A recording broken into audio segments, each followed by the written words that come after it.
السلام علیکم۔ تماشا میرے آگے کی ایک اور ایپیسوڈ کے ساتھ حاضر ہیں۔ یہ نہ تو پہلی دفعہ ہوا ہے اور نہ آخری بار۔ معاشرے جب تنزلی کے سفر پر گامزن ہو جائیں تو سب سے پہلا پڑاؤ اخلاقی گراوٹ کا آتا ہے اور اس تک پہنچتے ہوئے عدم برداشت بطور ایندھن استعمال کی جاتی ہے۔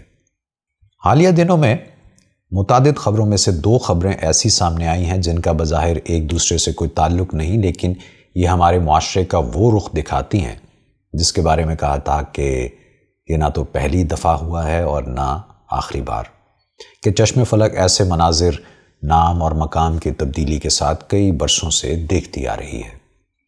راولپنڈی میں پیسے کے لین دین سے شروع ہونے والی ایک تلخ کلامی 2 لوگوں کو نگل کر ختم ہوئی۔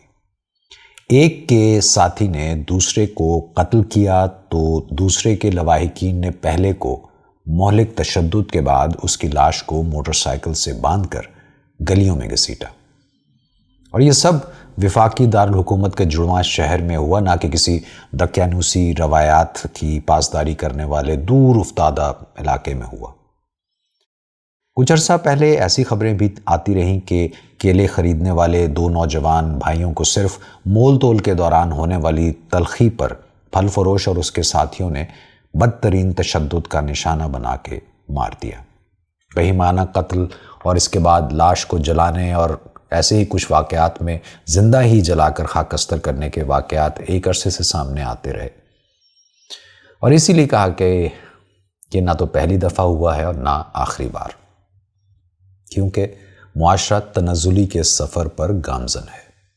دوسری خبر ہماری مقامی گریزالڈا بلانکو یعنی انم عرف پنکی کی ہے، جس کی مبینہ آڈیو جس میں بڑے پر اعتماد انداز میں وہ یہ دعویٰ کرتی ہیں کہ ان کا کوئی کچھ نہیں بگاڑ سکتا۔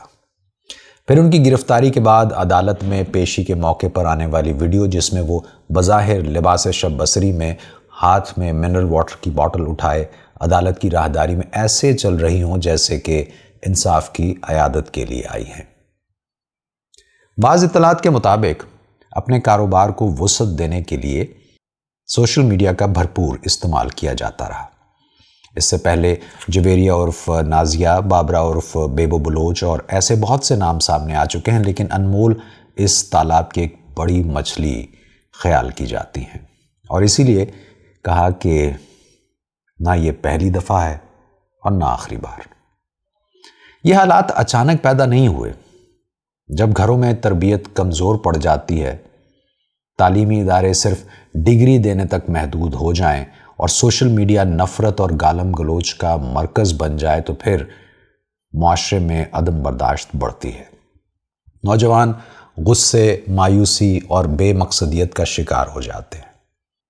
معاشرے کی اخلاقی گراوٹ اچانک نہیں آتی، یہ خاموشی سے دلوں میں جنم لیتی ہے۔ پہلے زبان سے شائستگی رخصت ہوتی ہے، پھر رویوں سے برداشت ختم ہوتی ہے، اور آخر کار انسان دوسروں کے درد سے بے حس ہو جاتا ہے۔ آج ہم ایک ایسے دور میں داخل ہو چکے ہیں جہاں سچ بولنے والا کمزور اور جھوٹ بولنے والا ذہین سمجھا جاتا ہے، جہاں عزت کردار سے نہیں دولت سے ناپی جاتی ہے، جہاں نوجوان خوابوں کے بجائے مایوسیوں میں پل رہے ہیں۔